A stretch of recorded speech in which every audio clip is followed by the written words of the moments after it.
মুরগির মাংস ভুনা, গরুর মাংস ভুনা, পোলাও, ডিম ভুনা, মাছ ভাজি, আলু ভাজি, বড়া, শসার ছালা, সাদা ভাত। ভিডিওটি না টেনে দেখার আমন্ত্রণ রইল। আসসালামু আলাইকুম everyone, welcome back to my Facebook page প্রতিদিনকার আয়োজন। সবাই কেমন আছেন? সেই সাথে আমার রান্না দিয়ে দিচ্ছি পেঁয়াজ কুচি, মরিচ কুচি, দিয়ে দেবো সামান্য পরিমাণে রসুন কুচি। 5-6 মিনিট ভেজে নেব। ফিরছি 5-6 মিনিট পর। এখন 1 কাপ পরিমাণে পানি দিয়ে দিলাম।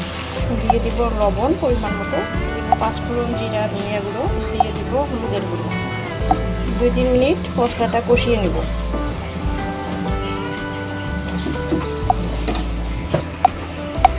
আজকে অনেক রান্না হবে।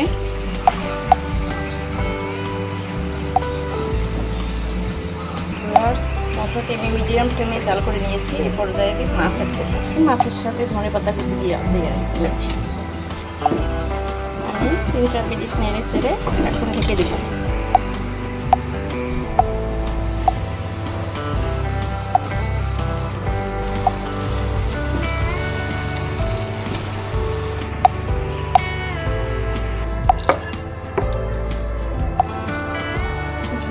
মাছ ভাজিটা আমি মিডিয়াম হিটে প্রায় 20 মিনিটের মতো রান্না করেছি।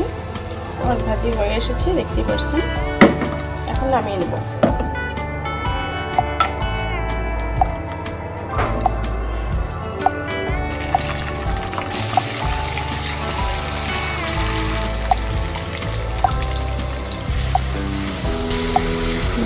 আমি দিয়ে দিয়েছি পেঁয়াজ, গরম মশলা, রসুন বাটা, আদা বাটা পরিমাণ মতো। দিয়ে দেবো লবণ, হলুদের গুঁড়ো, মরিচের গুঁড়ো, পাঁচফোড়ন, জিরা, ধনিয়া গুঁড়ো। আমার সব মশলা দেওয়া শেষ। তেজপাতা, গরম মশলা, দারচিনি, ছোটো এলাচ আমি দিয়ে দিয়েছিলাম 5-6টা ছোটো এলাচ, আর 2-3 টুকরো দারচিনি, আর বড় এলাচ 1টি দিয়ে দিয়েছিলাম। এরপর যে পানি দিয়ে দেবো।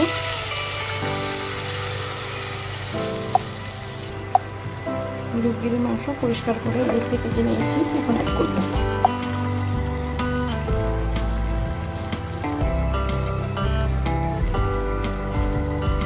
দিয়ে দেবো 2-3 টুকরো রসুন। গরুর মাংসটাও আজকে একটু ভিন্নভাবে রান্না করবো। আমি তেল দিয়ে দিয়েছি পাতিলে। দিয়ে দেবো গরম মশলা, দিয়ে দেবো পেঁয়াজ কুচি, দিয়ে দিচ্ছি আদা বাটা, দিয়ে দেবো রসুন বাটা,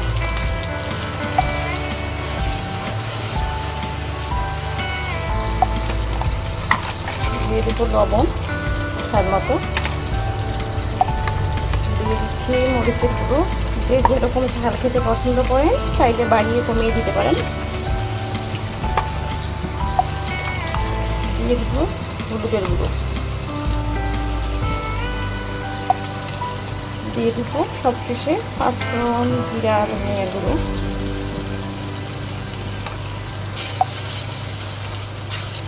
এবার সব মশলা দেওয়া শেষ। এখন মশলাগুলো ভালো করে মিক্সড করে নেব এবং কষিয়ে নেব।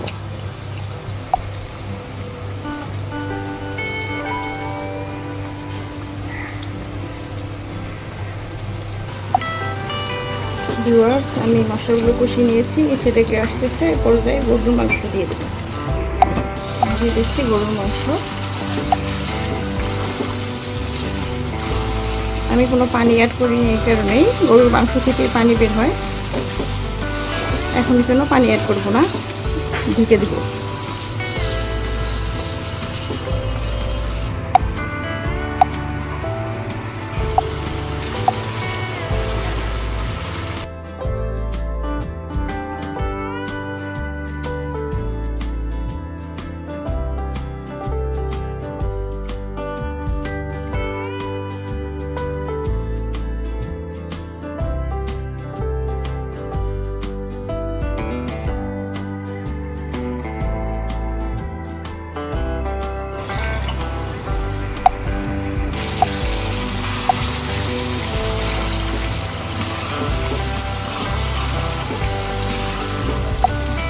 মাংসের তেলটা উপরে ভেসে উঠে এসেছে।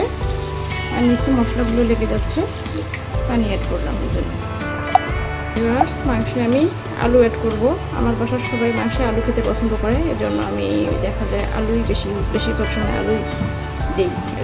আপনারা কিন্তু চাইলে পছন্দ মতো দেখা যায় পটল ইচ্ছে পটল দিয়ে রান্না করতে পারেন, আবার শসা দিয়েও খেতে কিন্তু মাংস ভালোই লাগে।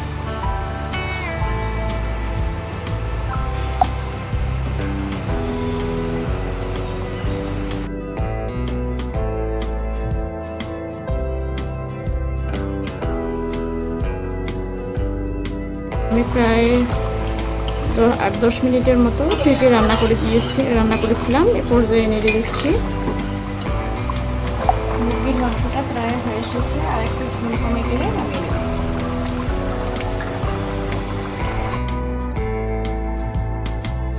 ভিউয়ার্স, মুরগির মাংসটা প্রায় হয়ে এসেছে, এ পর্যায়ে আমি জাল বন্ধ করে দিব। গরুর মাংসটায় আমি পানি অ্যাড করব, নিচে লেগে যাচ্ছে। আর মাংসটা অলরেডি সিদ্ধ হয়ে এসেছে, আজকের মাংসটা অনেক ভালো ছিল। আর এদিকে পোলাওর জন্য আমি গরম পানি বসিয়ে দিয়েছি।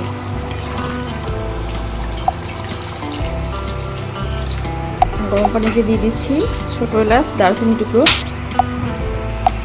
দিয়ে দেবো পরিমাণ মতো লবণ, দিব সয়াবিন তেল। আজকের পোলাওটা আমি ভেজে রান্না করতেছিলাম, মাঝে মাঝে আমি এভাবেও রান্না করি যখন সময় কম থাকে। আমার প্রায় 4টি রান্না হয়ে এসেছে। এই পর্যায়ে ডিম ভেজে নিয়েছি, আলু ভাজি নিয়েছি এই ফাঁকেই। আজকে আমি কয়েকটি রান্না একসাথে করতেছি এবং এক হাতেই করতেছি, এর জন্য দেখা যায় হয়তো বা আপনারা কিছুটা অন্য দিনের রান্না থেকে কিছুটা অবছলও পেয়েছেন, সেগুলো ক্ষমার সুন্দর দৃষ্টিতে দেখবেন।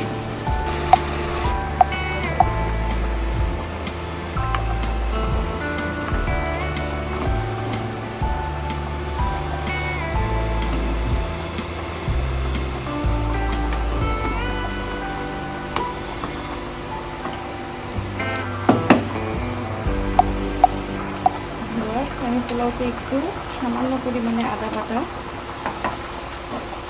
সামান্য পরিমাণে রসুন বাটা অ্যাড করব।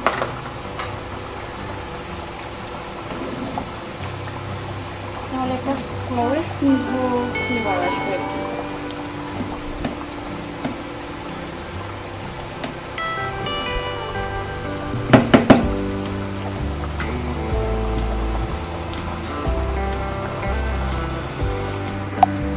ভিউয়ার্স, আজকের ভিডিওটা অনেক লং হয়ে যাচ্ছে, আমি অনেকগুলো রান্না একসাথে দেখানোর ফলে, এজন্য আমি আন্তরিকভাবে দুঃখিত।